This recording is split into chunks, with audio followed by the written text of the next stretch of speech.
এই বাচ্চাগুলোর যখন এতটুকু সাইজ ছিল তখন থেকে এই কবুতরগুলাকে হাতে খাওয়ায় বড় করা হয়েছে। এই ভাতের মার খাওয়ায় এই বাচ্চাগুলাকে বর্তমানে মনে করেন এত বড় বড় করছে। এবং আসসালামু আলাইকুম দর্শকবৃন্দ, কি অবস্থা সবার, কেমন আছেন আপনারা? আপনাদের সবাইকে আমাদের নতুন একটা ভিডিওতে স্বাগত।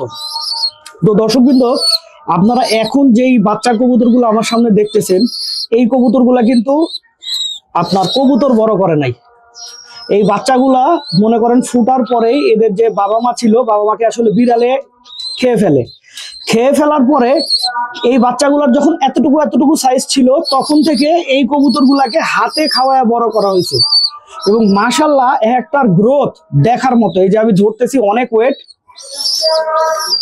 একটা বাচ্চা অনেক ভার হয়ে আছে, হ্যাঁ অনেক ওয়েট। তো এখন ঘটনাটা হচ্ছে উনি কিভাবে এটা বড় করছে এটাই আপনাদের সাথে শেয়ার করব আমি আজকে।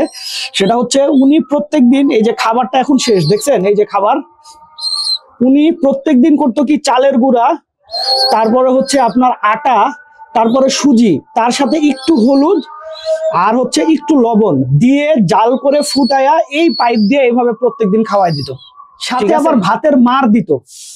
তো এই ভাতের মার খাওয়াই এই বাচ্চাগুলাকে বর্তমানে মনে করেন এত বড় বড় করছে। এবং এখন এই যে এই বাচ্চাটা যে দেখতেছেন, এই বাচ্চাটা এখন নিজে খাইতেছে, প্লাস এই বাচ্চাটাও নিজে খাইতেছে। এই দুইটা বাচ্চা প্লাস এই যে এই সাদাটা এখন নিজে খাইতেছে। হ্যাঁ, এটা ঠিক মতো পশম হয় নাই, আপনারা খেয়াল করে দেখেন, গ্রোথ দেখেন বাচ্চার।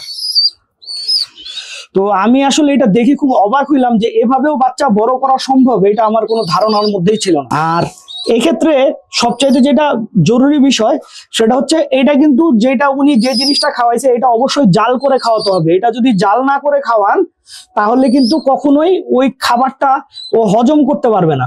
কারণ জাল করে খাওয়াইলে আপনার সাধারণত এই ধরনের খাবার জাল ছাড়া খাওয়াইলে কবুতরের পেটে ফুলে যায়। হ্যাঁ, তো আপনার আর জাল করে খাওয়াইলে হয় কি, আপনার ওই জিনিসটা পেটে আর বেশি ফুলে না, কবুতরের হজম করতে সহায়তা হয়। তো আপনারা যদি কেউ এভাবে খাওয়ান, ঠিক আছে, আমি জানি না, আমি উনাকে দেখলাম যে এইভাবে বাচ্চা খাওয়ায় বড় করতে, তবে আমার মতে আমি যদি এটা খাওয়াতাম তাহলে অবশ্যই আমি এটা জাল করে খাওয়াতাম। উনি যেরকম জাল করে খাওয়াইতেছে ওইভাবেই জাল করে খাওয়াইতাম, তাহলে বাচ্চাগুলোর খাবারগুলো হজম করতেও খুব সুবিধা হইতো, এই আর কি। তো দর্শকবৃন্দ, একটা অন্যরকম জিনিস শিখলাম, ঠিক আছে। এবং সবচাইতে বড় কথা কি জানেন, এই জিনিসটা শিখলাম হচ্ছে একজন আন্টির কাছ থেকে। তো উনি ক্যামেরার ফ্রেমে আসবে না, তাই ওনাকে দেখাইলাম না। তো এই আন্টি এইভাবে তার বাসার কবুতর সব বিড়ালে খাওয়ার পরেও সুন্দরভাবে বাচ্চাগুলোকে বড় করছে। হ্যাঁ, তো দর্শকবৃন্দ, ভিডিওটা আমি এখানেই শেষ করছি। আপনারা সবাই ভালো থাকবেন, 5 ওয়াক্ত নামাজ পড়বেন। আসসালামু আলাইকুম।